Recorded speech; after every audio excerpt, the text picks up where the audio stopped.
heart of a deadly woman lurks a destructive emotion.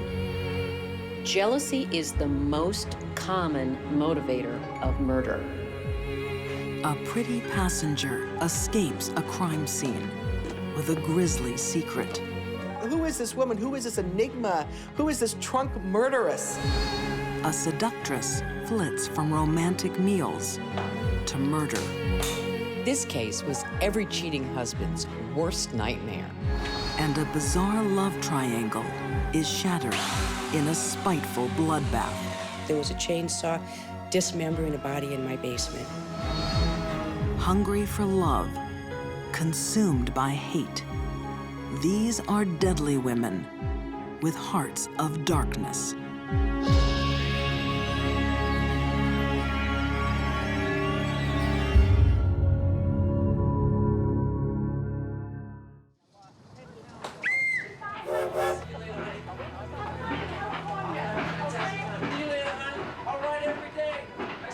Jealousy is all too easily disguised behind an innocent face.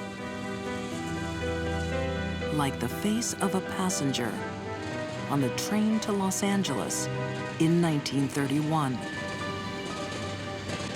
She was beautiful, she was sweet, she was pleasant, she was nice. She was kind of everything you'd think a little minister's daughter would be. Her name is Winnie Ruth Judd.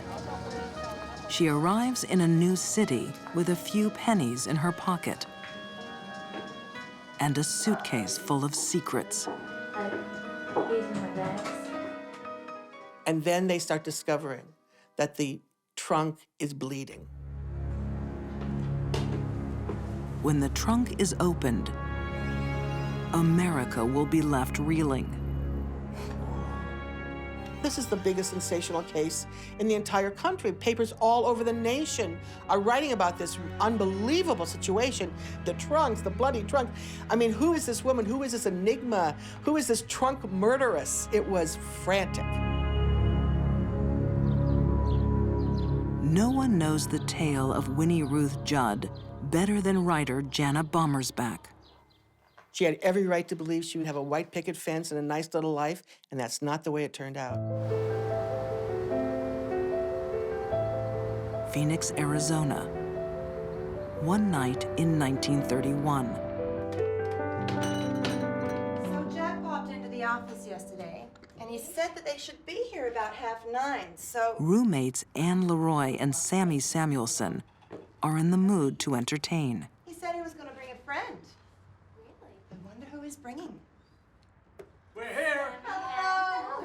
Oh, look. Tonight, Sweet, sweet. their guests include 26-year-old Winnie Ruth Judd. Oh, I'm Pete. Pete, this is Pete. That's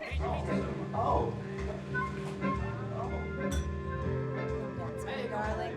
She was one of the young ladies around town who played a bit and became involved with some very influential political people in Arizona. Winnie is having an affair with married businessman Jack Halloran. They called him Happy Jack. And he was, I guess, a man about town, maybe a playboy. Jack is well connected in Phoenix and likes to mix business with pleasure. Having a good time there, Pete? Oh, this is great. Jack Halloran was a tall, good-looking Irish guy who could take his booze and his women in great big doses. He was also a lumberman. He owned a lumber company in town. He was on the Chamber of Commerce. He was on all the city commissions. This was a dandy man, handsome as can be, and he liked to party. Fun. Well, you are very good. But Winnie isn't the only one with eyes for Jack Halloran. And apparently all three of these women were crazy about this guy, and they all were trying to wheel themselves into the best position. We have the entire Southwest market covered. There was a disagreement between these three young ladies, probably over the affections of Jack Halloran. It's a disagreement that will turn deadly. Jealousy is the most common motivator of murder. Criminal profiler Candace DeLong has seen envy explode into homicide all too often. Jealousy can drive people to violent extremes because it cuts them to their core and it hurts, and the only way the person can stop the pain is to destroy their rival.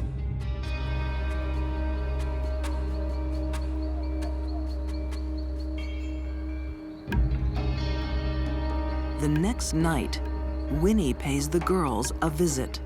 It was a Friday night. It was a very hot Friday night, unseasonably warm.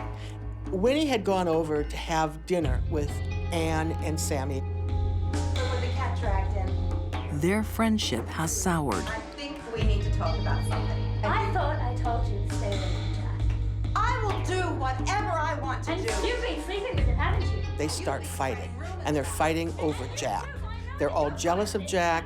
All right, you need to just leave here right now. I mean, they were going on and on in this incredible verbal battle, and at that point, everything got very deadly.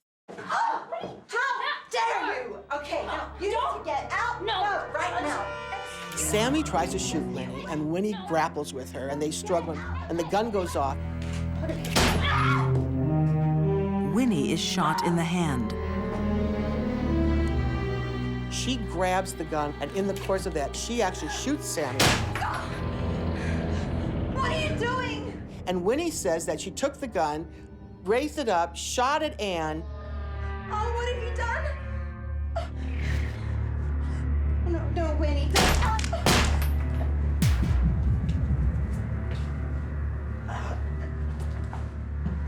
And realized that her two friends were dead. Winnie Judd has suddenly become a murderer. What happens next will brand her a monster.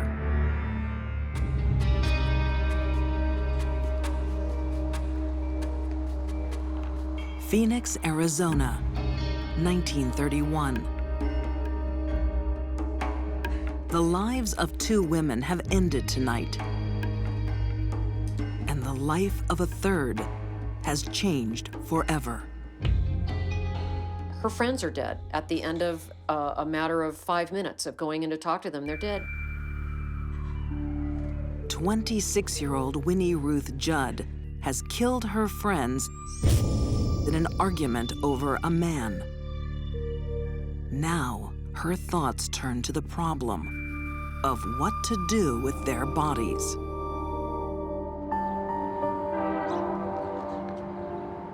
Union Station, Phoenix. A pretty passenger boards the train for Los Angeles. Can I help you with this, man? No, it's fine. No, I'm just gonna. No! And she checks the luggage, adds her luggage to LA, and gets on the train. She only has a few pennies for a tip for the porter. She obviously has no money. She can barely afford the ticket to LA. Winnie Judd has spent all night packing in a desperate attempt to conceal her crimes. Police surmise that she cut the bodies up and put them in trunks. She aims to dump the bodies in the Pacific Ocean. Winnie drives on the train all day and into the next night to Los Angeles. And she gets there, and the trunks are unloaded. Her plan is about to come undone. Oh, the smell would have been overwhelming. Now, the big thing here is that those bodies were cut up, and particularly when there is a cut through the abdomen. When a loop of bowel is severed, all the bacteria that is present in that bowel is immediately out, very rapidly. So the whole process of putrefaction and decomposition is going to proceed at a much, much more rapid rate. Hello. These are my bags. Mr. Johnson, sir. Here is this trunk that's bleeding, and the bad guy thinks it's contraband deer meat. Just need to ask you a couple of questions. Is this your luggage? Yes. Because apparently there was a big smuggling issue between Arizona and California in those days, and he wants the trunk open. Can you tell me what's inside of it? Well, just the personal items. Okay, I'm gonna need to see the inside of that luggage. Just get the keys.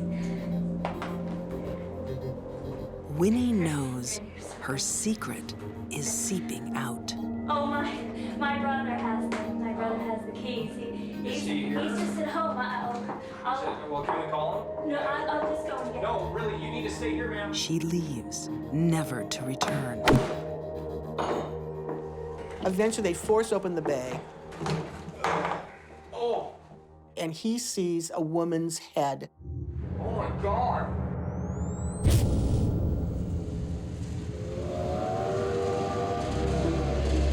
Police catch Winnie Ruth Judd a week later.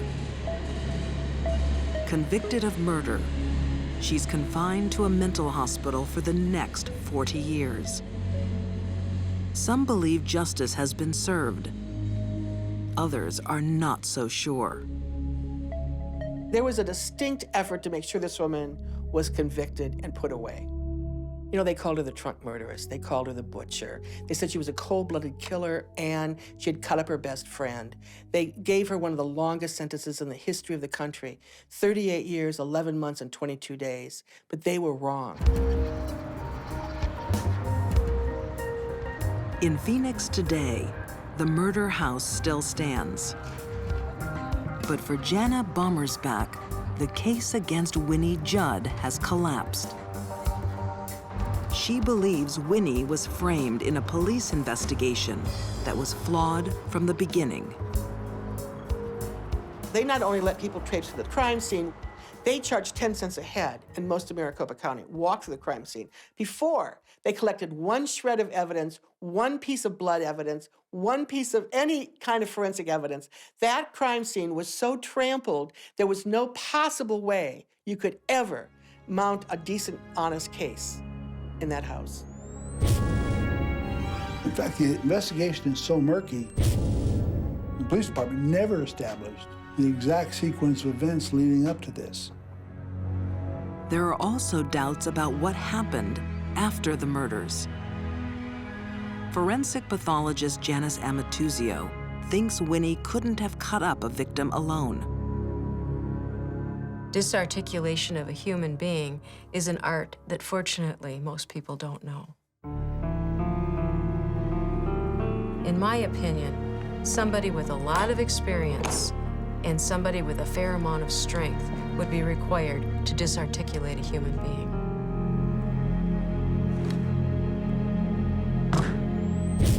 Ann's body was cut apart so precisely that they sewed it back together. It was not hacked to pieces like they said in the media. It wasn't shreds and shards of bone and flesh. This thing was dissected. It looked like an operation. Only a surgeon could have cut apart that body. Oh my God. Jana thinks the body was dismembered by a surgeon, organized by Jack Halloran. Obviously, this woman did not do this crime alone. You had to be a nincompoop to think that. You had to be blind, deaf, and dumb to even consider that Winnie Ruth Judd, on her own, killed these women in cold blood, disposed of these bodies, dismembered this body, took the trunks, the whole thing. It was absurd.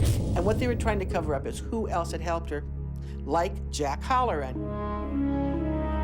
Is it a case of a powerful man framing a vulnerable girl? Listen to me. Go to your apartment now. Go! In the 1930s, women didn't have much in the way of power, even in this country. They had rights, but they didn't have the power, they didn't have the authority, they didn't have the influence. And it's easy to see how a young woman who had been involved with the married man and ended up on the wrong side of a gun with both her friends dead could be easily framed and sent away. Winnie Judd is finally released in 1971. Age 66. Returning to Phoenix, she finds a town divided about her guilt. But Jana Bommersbach has no doubts. She befriends Winnie and comes to believe in her innocence. Winnie Ruth Judd passed away in 1998, surrounded by friends and people who loved her and cared for her, and who by now knew that she was not the horrible woman that history had said she was. Murderous butcher, or framed innocent. The truth about Winnie Ruth Judd may never emerge. All that's known for sure is her problems began with a jealous heart.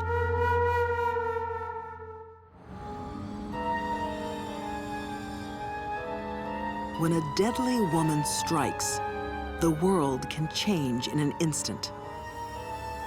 As it did for a husband returning home around midnight in January 1989. So he walked in the apartment, and then when he looked, he saw his wife laying on the floor.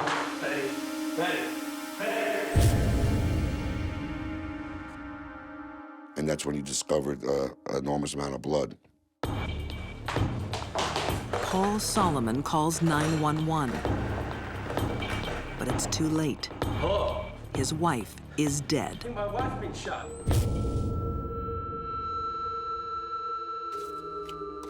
Sergeant Richie Constantino is the first detective on the scene. There was a large puddle of blood that she was lying in, and you could see that she had gunshot wounds to her body. A seasoned New York cop, Constantino quickly has a prime suspect. Any type of homicide, you'd always look at the person who saw the victim last and the person who found the victim. And that person was Paul Solomon, the husband. Police sense Solomon is hiding something. His wife, Betty Jean, had the same feeling earlier that day. Yeah, I'm going bowling. Remember? Paul tells his wife of 15 years he is going out with friends. Yeah, sure. Yeah. The next time he sees Betty Jean, she will be dead. Going bowling now, so you have a good night. When Paul Solomon left the house, he used the excuse or the alibi that he was going to the bowling alley to bowl, when in fact his intention wasn't to go bowling. Paul Solomon has lied to his wife so he can cheat on her with 25-year-old Carolyn Warmus. Carolyn Warmus was a very attractive woman. She had a lot of energy. She had an incredible body. To crime writer Diane Fanning, Carolyn Warmus is a classic femme fatale. Very short skirts, revealing tops. She wanted to attract the attention of men, and she did it very well. The couple meet at the school where they work. Carolyn doesn't mind that Paul is married. That is part of his appeal. She had a thing for married men, and that was who she preferred having relationships with. And Paul Solomon was not the first one, the most serious one, but not the first. 3 years earlier, she is dating another man. He was a medical student. His name was Paul Lavin, and she dated him and had a very torrid affair, even though he was engaged. Carolyn repeatedly got involved with men who were unavailable to her. Those are guaranteed to be unhappy relationships. Maybe you're not what I need. When Lavin tries to end the affair, it flicks a switch in Carolyn's mind. She changes. And when those relationships didn't work out, which they were bound not to, she was left with hurt feelings. And when she was hurt, she would become a stalker. She stakes out her ex-lover's house, waiting to steal him from his fiancée. She used to send notes to Paul Lavin saying she was pregnant, and in fact she wasn't, trying to get him to be with her. Those phone calls yesterday, that was her again. I really think she thought she could win him back if she just persisted in stalking him and harassing him. That doesn't work for most people, but I think she thought that it would. Laven is angry. He wants Carolyn out of his life. They had to get a restraining order against her so they can get married. Carolyn has fought for love and lost. Next time, it will be different.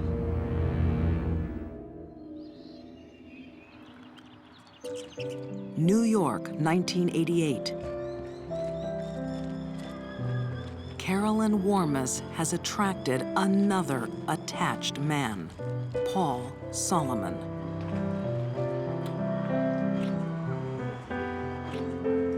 Carolyn came along, she was a breath of fresh air. His ego was flattered that a 25-year-old woman would want to be involved with him. And that's how it began. Before long, Solomon is talking of divorcing his wife and marrying Carolyn instead. He thinks she has the face of an angel. What he doesn't know is she also has a heart of darkness. This case was every cheating husband's worst nightmare. What could be worse than to fool around and then be stalked by a crazy woman who kills people?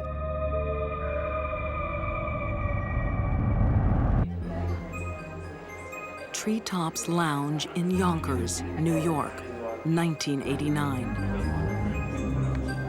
A place where couples can indulge in secret affairs, away from prying eyes. Couples like Carolyn Warmus and Paul Solomon. It was a secret because Paul Solomon was a married man, and he kept the affair quiet, obviously. Paul doesn't know it yet, but there's no need for secrecy anymore.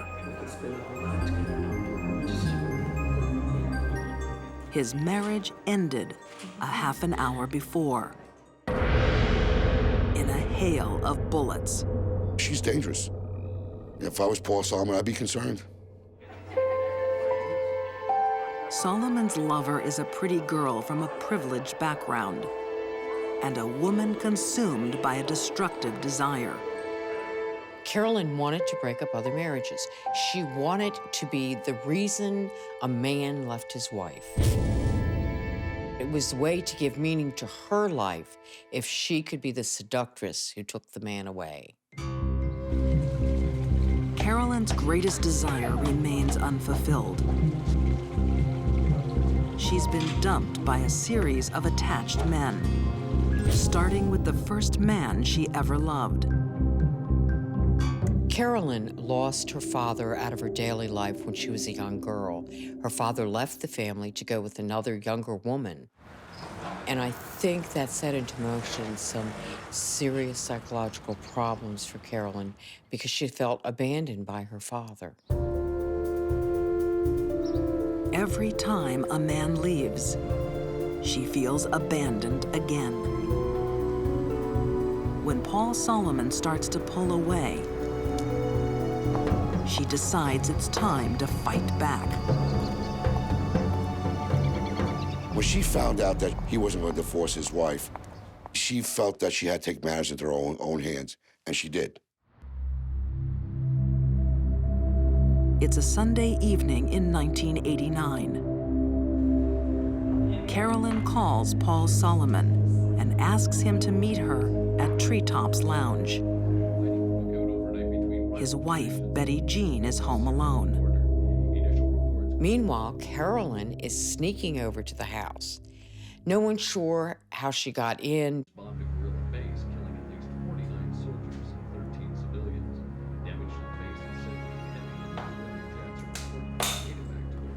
Betty Jean has met Carolyn before, but this visit is a surprise. And so is the gun. Now here's my chance to do what I want to do. I want Paul Solomon, and I'll take Betty Jean Solomon out to get him. No, sir! She shot Betty 9 times.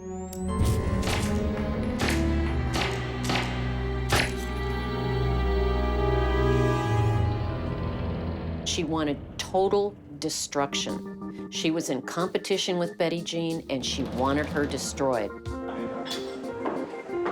10 minutes later, Carolyn Warmus meets her lover. Good, how are you? She's just fired 9 bullets into his wife. It was unbelievable that she could kill another woman in cold blood, leave her bleeding on the floor, and just flit off to a romantic little restaurant, sit down and dine and laugh and have a wonderful time. But Carolyn is not capable of feeling guilt.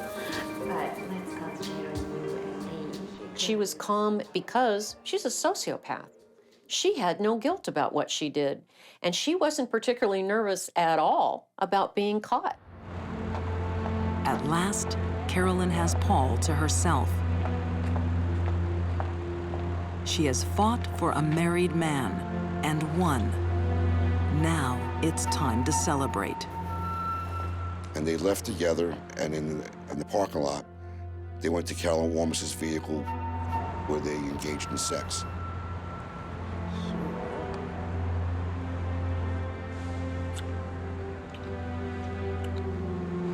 So it was a cold and horrible thing that she did.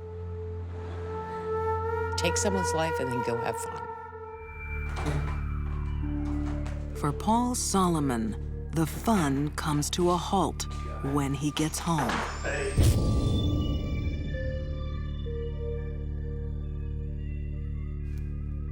To Detective Constantino, Solomon is evasive. Betty, come on. But when he realizes he is a suspect in his wife's murder, he admits where he's been that night.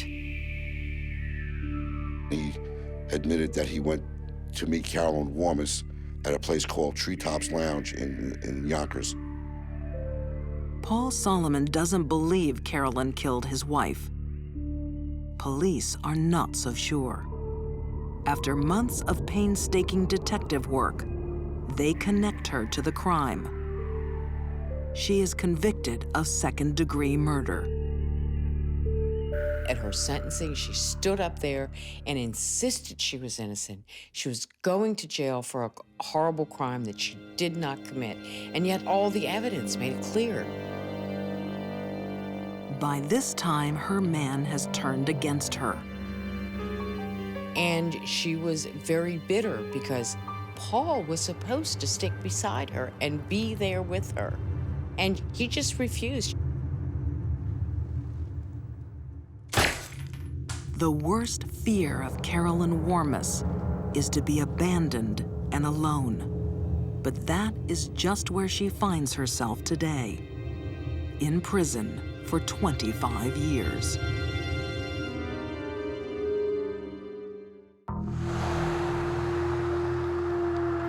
A heart of darkness can turn an ordinary home into a house of horrors.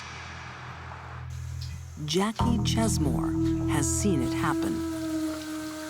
I just want to advise to other people, beware. You cannot trust people. They may look innocent, they may have a smile, but check their behaviors, their references, because there's a lot of bad people out there and they may be living in your home. In Jackie's basement, blue paint covers the stains of a grisly crime. But memories can't be painted over so easily. I was just totally disgusted, totally blown away when I found out there was a chainsaw dismembering a body in my basement. It's something that I certainly will never forget.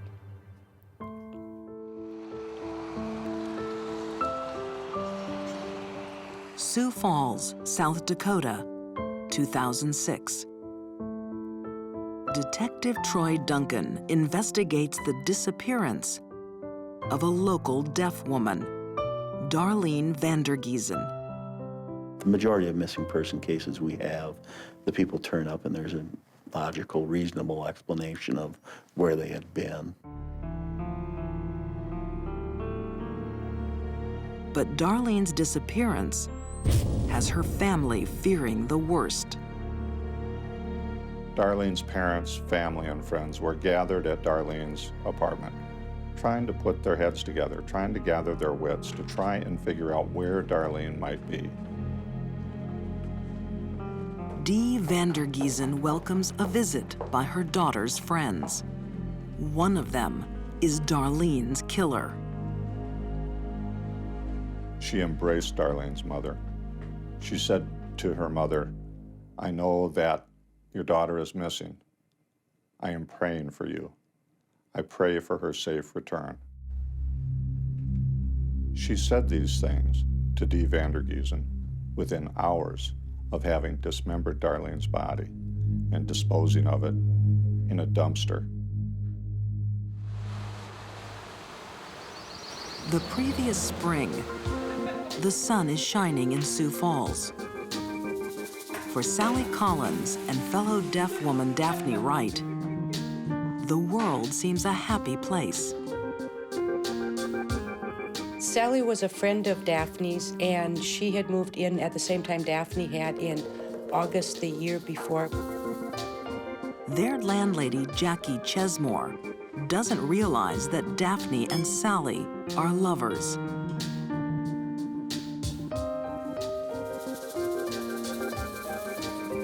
Deafness is the common bond that unites the couple. Local journalist Joss Vergis discovers that for Daphne, deafness has also been a barrier. Daphne was the first deaf child born to hearing parents. Her father was an alcoholic. Her mother used limited signing to communicate with her and didn't really learn sign language until Daphne was in high school. So it was not a pleasant upbringing. Daphne's childhood made her feel unwanted. It lays the foundation for a dangerous insecurity. I think Daphne was on a path to explode one day on someone.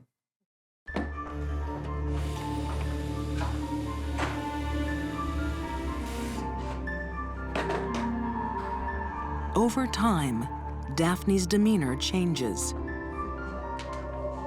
She becomes possessive, jealous,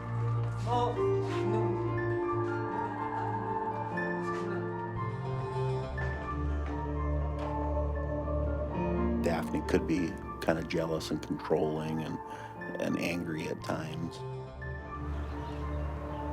Sally gets a glimpse into her lover's dark heart. She doesn't like what lurks there. Not long before the murder, Sally broke up with Daphne.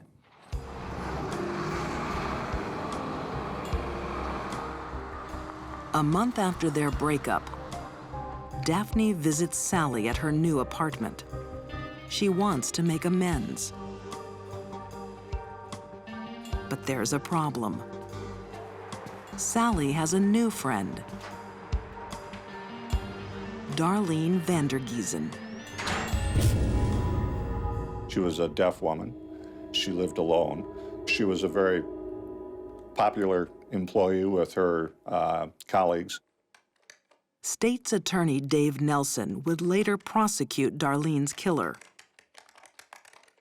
One of the tragic parts about this case is that so many of us who were involved in it never got a chance to meet Darlene because she sounds like she was really a remarkable woman. She may have been remarkable, but to Daphne, she represents one thing: a threat. Daphne Wright was wanting to reestablish the relationship with Sally Collins, and she believed Darlene Vandergiesen was a threat to being able to accomplish that. Got to a point where she felt that the only way she was going to be able to reestablish that relationship with Sally was to remove Darlene Vandergiesen from the picture.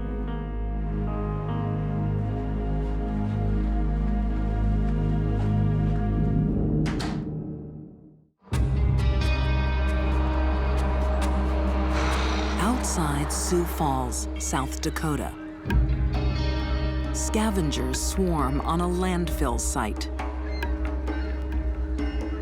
Not all the secrets that are dumped here remain buried.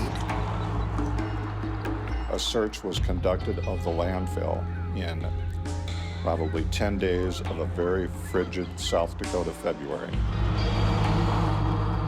Her legs were found at the landfill. Her torso was found in the landfill in separate pieces. The body parts belong to a local deaf woman named Darlene Vandergiesen. A week earlier, she meets another deaf woman for a meal, Daphne Wright. Daphne has been trying to get back with her ex-girlfriend, Sally. And lately, Darlene seems to be in the way.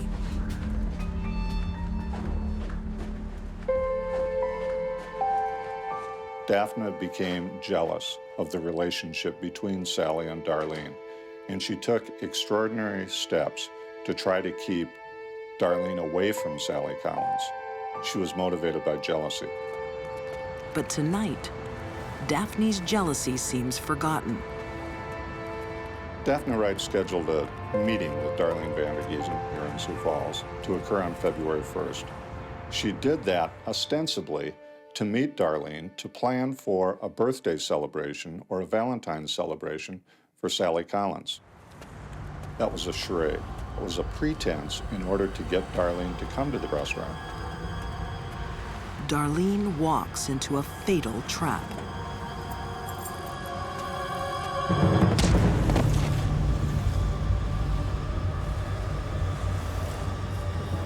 No one really knows what's happened other than the two people involved, but police suspect that Daphne somehow forced Darlene into her truck and took her to her home, killed her somehow, and then the gruesomeness happened after that. At the time of the murder, Daphne is living at Jackie Chesmore's house.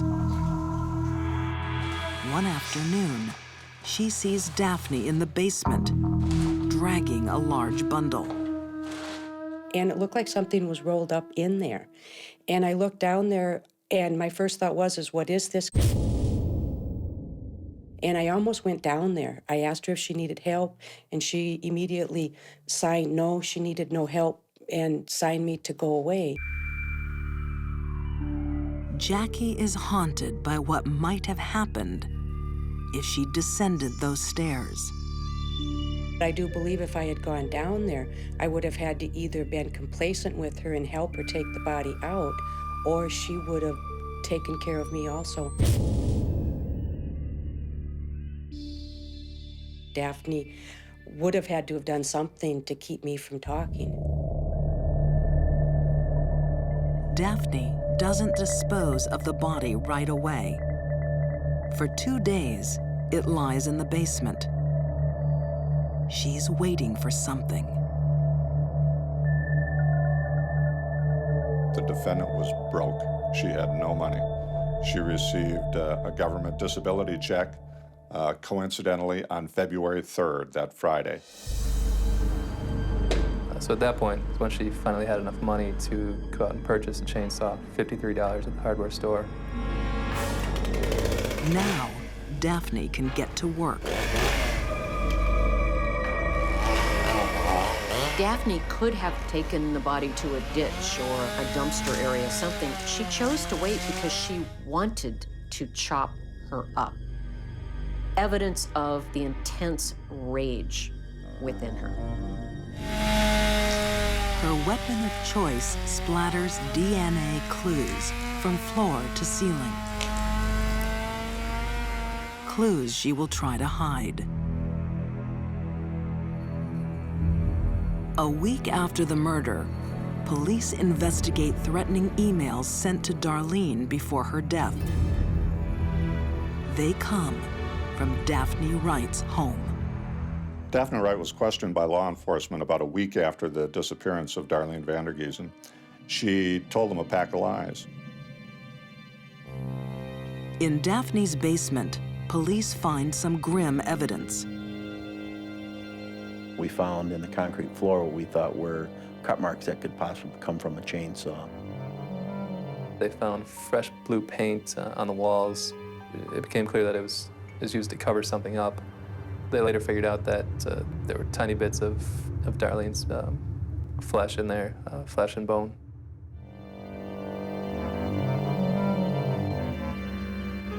Chainsaws are rarely used in dismemberment cases. They may be popular in Hollywood movies, but in fact, in real life, they're not used very much. So when we do see it, it certainly makes big headlines and paints the murderer as particularly evil and gruesome. Parts of Darlene's body turn up in a Sioux Falls landfill. Others in a roadside ditch. Clues from the body and the crime scene prove Daphne Wright's guilt. We had evidence of motive. We had evidence of opportunity. We had physical evidence. We had the defendant's own statements. We had DNA. We had a tidal wave of evidence against this defendant.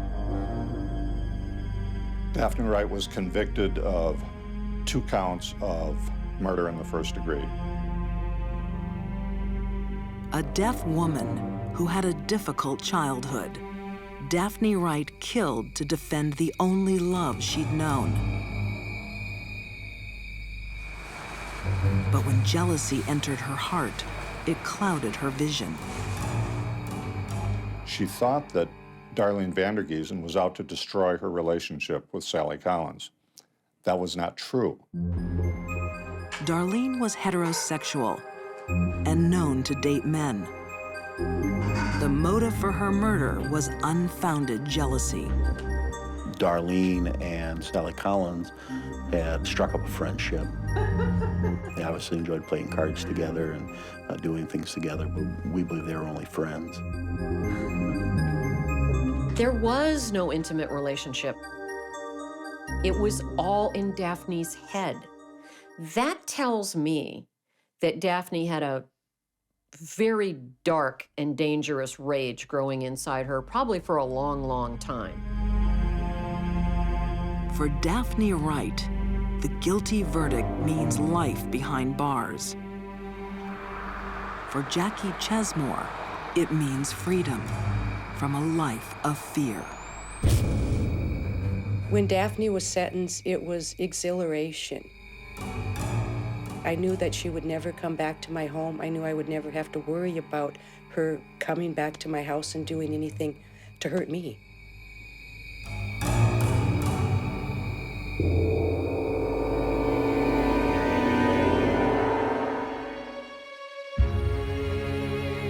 These deadly women were consumed by a poisonous emotion. Winnie Judd dispatched her rivals in bloody trunks. Carolyn Warmus lashed out at the wife who stood in her way. And Daphne Wright unchained her rage on a woman who posed no threat at all. When jealousy entered their thoughts, murder was just a beat away in their hearts of darkness.